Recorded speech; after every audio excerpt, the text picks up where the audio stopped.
Hey everybody, you know I do lots of gluten-free desserts, but I don't do fancy. When I'm doing fancy, I call my girl Kelli. Hi. So I invited Kelli from Cookies with Kelli, Cookies with a K, here to show me how to make fly sugar cookies. And she promises they're easy enough that if I can do them, You they can do them too. Super right? easy. So Kelli mostly cooks conventionally, but when she's baking cookies for me, she uses this all-purpose flour. And when I'm baking cookies unsupervised, I just use sugar cookie mix. So you can use either one of those to do what we're doing today. You ready? Let's get started. I'm ready. Okay, So what are we making? We're making a little Frankenstein. Okay, and everyone, I'm sure you have like a little square metal cookie cutter at home. I just wanted this to be simple. You don't have to buy a specific cookie cutter for this.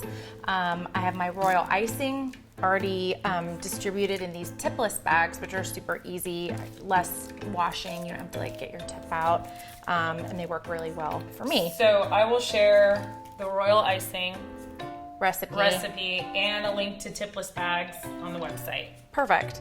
So I'm just gonna get like my scissors. I'm just gonna cut like the tip of it. So like we're barely cutting. We're barely cutting, okay? It's gonna make this much of a line, okay? Okay, so we're making a little Frankenstein. We're gonna start off with his hair. So I'm just gonna go here, and I'm gonna make it a little bit jagged. You're making jagged hair, so just start there. I mean, there's no, you don't have to be super specific. I mean, I feel like Frankenstein on occasion like didn't do his hair, so you can have one of those situations. So let's start filling this in.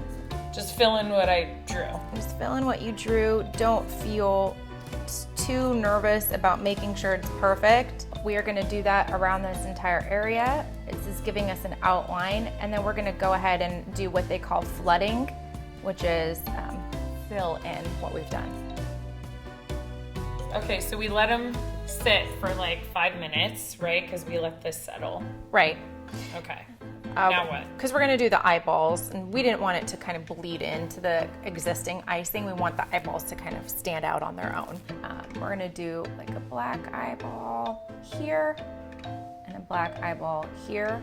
And we're gonna use our Scribe tool to put like the little white dots in here. And what I do is I just pipe it directly onto my little Scribe tool, and then I put my, my little eyeball right here, and I do another little white mark right up in this corner. Cool. Wonderful. Okay. Okay, so in lieu of making like a happy face, we're gonna make a mouth that looks like, you know, he's had some stitches. This is our Frankenstein. Feel free to make your Frankenstein, how you're feeling. So he kind of has a mouth like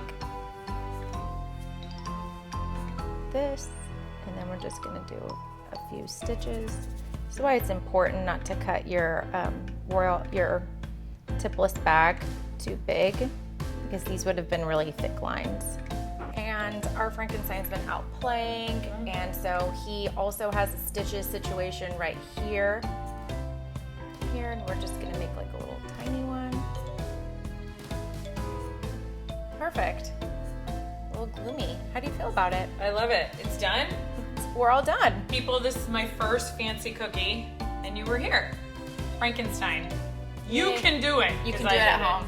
I promise.